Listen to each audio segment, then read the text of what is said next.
Another design change for this little shed is the floor. The floor is 3/4 inch OSB tongue and groove flooring on 2x4 floor, 16-inch centers, thankfully. I still don't think that's enough. 2x4 on 12-inch centers, perhaps. I would have gone 2x6 probably on 16. Also, the skids that this shed is sitting on, just a doubled up 2x4 on each side.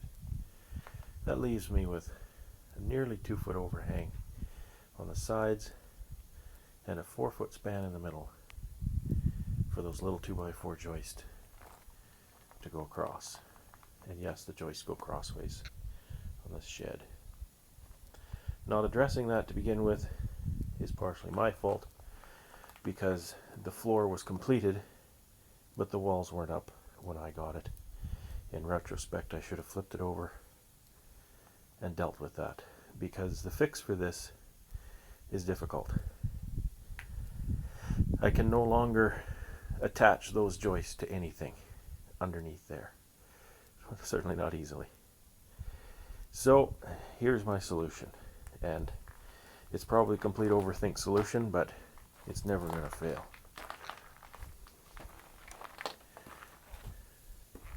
Six by 6 timber, pressure treated. All the cuts treated with end cut treatment.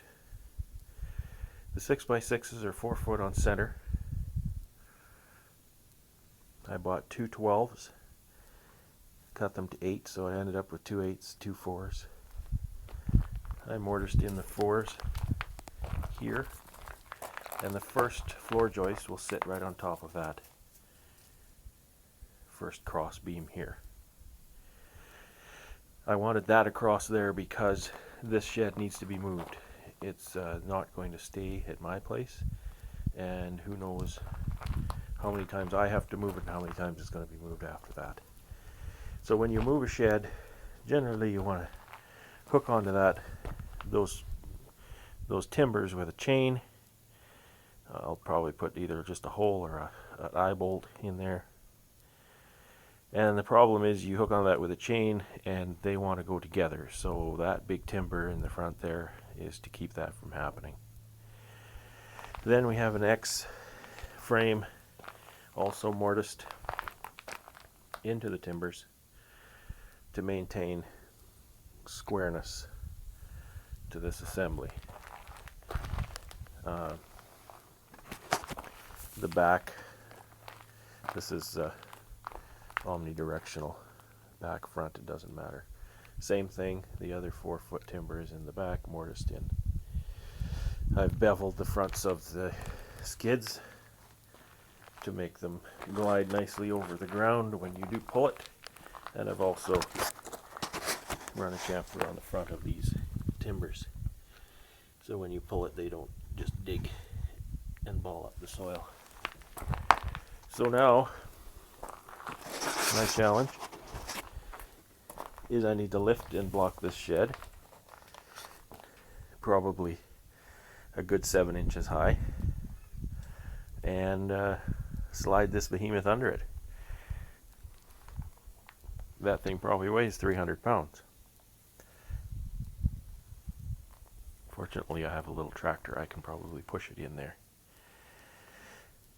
with the tractor. So then we'll get that foundation under there. The front plate here, rim joist I suppose you'd call it, and the front here should flush up, and I'm going to see if I can find maybe a metal plate that I can attach those two together, because once again I can't attach this assembly under the building very easily. The only thing I could do is drive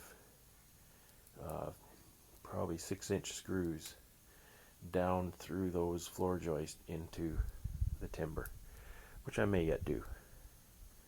But we'll get it under there and then we'll decide which way to go. I think because this is a